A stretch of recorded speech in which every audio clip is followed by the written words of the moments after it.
راځو بسم الله الرحمن الرحیم. نن موږ ته درس چې دی سافټویر ریسټریکشن دی.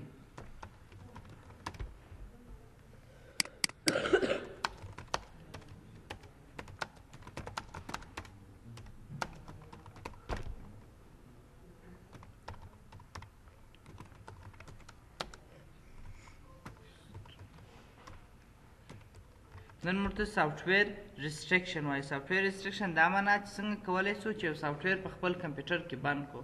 مثلا یو نفر دی راولاړېږي د یو سافټویر راخلاصي موږ یې دا چې بند سي راته. مثلا یو ګیم دی موږ غواړو چې دا ګیم بند کړو.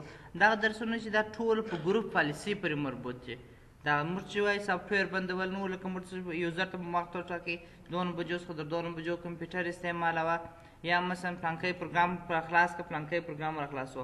دلته سافټویر ریسټریکشن دا معنا لري یا اپلیکیشن ریسټریکشن چې پر ټولو یوزرانو باندې بندېږي. یوازې داسې نه چې موږ تاسې فرض کړئ پر احمد یوزر باندې بند کړو، دلته یې موږ تاسې پر ټولو یوزرانو بندو. اډمنسټریټر یې لیمیټډ. مثلا یو سافټویر دی مثلا فرض کړئ دغه کالکولیټر دا مالته بند کړی دا نه. مثلا فرض کړئ دغه کالکولیټر اوس بند دی، زه غواړم دغه اجازه ورکړم بېرته دا زه درته بندوم. څنګه خو دا تواجه دا دی چې کمپیوټر باید یو پلا ریسټارټ شي. کمپیوټر به ته څه پکې ریسټارټوي. دلته به راسئ جي پي ایډیټ به ولیکئ. جي پي ایډیټ ګورئ جي پي ایډیټ DIT ډاټ MSC به ولیکئ، انټر به کړئ تر څو دلته داخل سي. جي پي ایډیټ چې مو ولیکئ په دا ځای کې موږ څه لرو وینډوز سیټینګ لرو. پر وینډوز سیټینګ باندې کلیک وکړئ. په دا ځای کې سکیورټي سیټینګ دی، پر ده باندې کلیک وکړئ. دلته موږ ته سافټویر پروټیکشن سره کار دی. څه دی؟ سافټویر ریسټریکشن.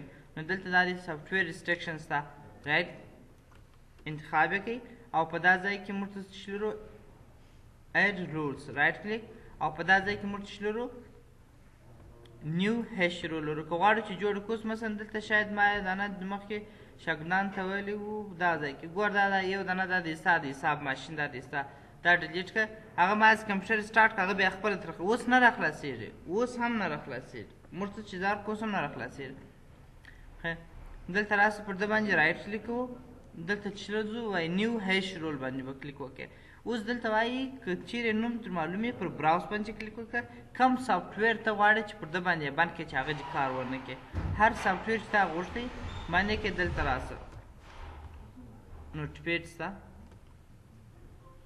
نوټپیډ دغه پروګرام دی چې دا چې بند سي کار چې نه کوي راته. اوکې اوپن یې کړه. دغه پروګرام به دلته باید ته چې شي انتخاب کړي ډس الاؤډ به انتخاب کړئ. دغه ډس الاؤډ کې اجازه نور مور کو چې دا پروګرام استعمال سي. اپلای کړه، اوکې کړه، کلوز یې کړه. کله چې اوس ته خپل کمپیوټر ریسټارټ کړې، کمپیوټر ریسټارټ کړه دا سافټویر به نور کار نه درته کوي. دغه سافټویر نوټپیډ اوس کار درته کوي. اوس دی کیدای سي تا ته څه شي راخلاص درته ګوه دا دې بند سو. نوټپیډ هم دا دې بند سو. ځینې وخت چې نه دغه کېږي تاسو باید خپل کمپیوټر چې کړي ریسټارټ یې کړي. چې ریسټارټ یې کړي بیا درته بندېږي.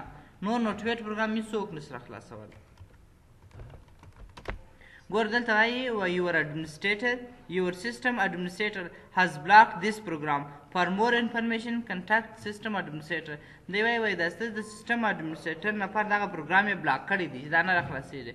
د نورو معلومات لپاره د خپل اډمنسټریټر یوزر سره په تماس شئ چې هغه چې حل شي. یعنې دا و چې موږ څنګه کولی شو چې یو پروګرام چې کړو ریسټریکټ یې کړو. که چې غوښتل چې بېرته دغه پروګرام ان ریسټریکټ کړي یعنې بېرته اجازه ورکړئ چې راخلاص شي، بیا راسئ جي پي ایډیټ ولیکه راخلاصه کړئ.